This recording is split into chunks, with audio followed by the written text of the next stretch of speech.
ازيكم يا اصدقائي، عاملين ايه؟ يا رب دايما تكونوا بخير. جايبه لكم النهارده عجينه حلوه قوي، خفيفه وطريه، وبتنفع في الفطار وفي العشاء. يعني ممكن ناكلها الصبح واحنا قايمين من النوم مع كوبايه شاي، او بالليل لو احنا سهرانين برضو مع كوبايه شاي او نسكافيه او قهوه. طبعا اول حاجه في العجينه بنجيب الدقيق، بنحلله كويس جدا، بنضيف له الملح. بعد كده بنجيب كوبايه الا ربع زيت على معلقه كبيره من البيكنج باودر. بنبقى قبلها ضايفين الخميره مع كوبايه لبن دافيه وكوبايه ميه دافيه وشويه سكر، معلقه سكر، ونيجي مخمرينهم مع بعض. بعد كده بنضيفهم على العجينه، على الدقيق، ونعمل عجينه كده ونفضل نلم فيها لغايه ما نعمل عجينه طريه حلوه. بس لازم نعجنها كويس جدا. ادي احنا بنعجن العجينه اهوت لغايه ما تسلك من ايدينا لوحدها، نعرف ان هي كده العجينه ناجحه.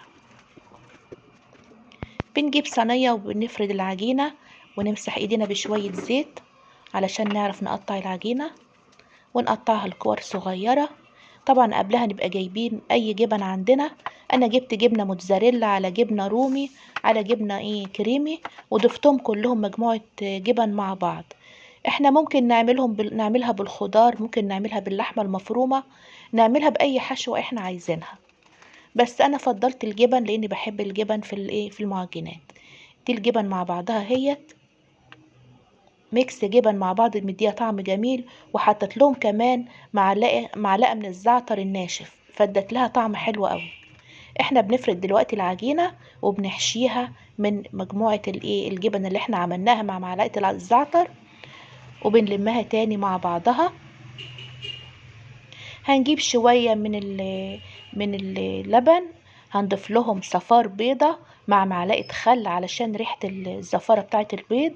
لازم مع البيض نضيف معلقه خل لو احنا بنعمل معجنات. احنا كده بنحشي العجينه اهوت. بعد كده هنحط على الوش بتاعها اللي هو الخليط اللي احنا عملناه، صفار البيضه مع شويه اللبن مع معلقه الخل. بنرشها كلها كده، ما يهمكمش الوقع من الصينيه، ده احنا بنجففه الاخر. وبعدين نكون محمصين شويه سمسم، حطينا لها سمسم، او نحط لها شويه حبه البركه زي ما انتوا عايزين. بصراحه هي طالعه جميله جدا وطعمها تحفه وعجبت الاولاد. يا ريتكم تجربوها وتقولوا لي رايكم. دلوقتي انا حطيناها في الفرن وطلعناها. هفتح واحده قدامكم. مجموعه الجبن ساحت في قلب العجينه، طعمها تحفه بصراحه يا جماعه. جربوها وقولوا لي رايكم، ويا ريت اشتراك واعجاب في الفيديو.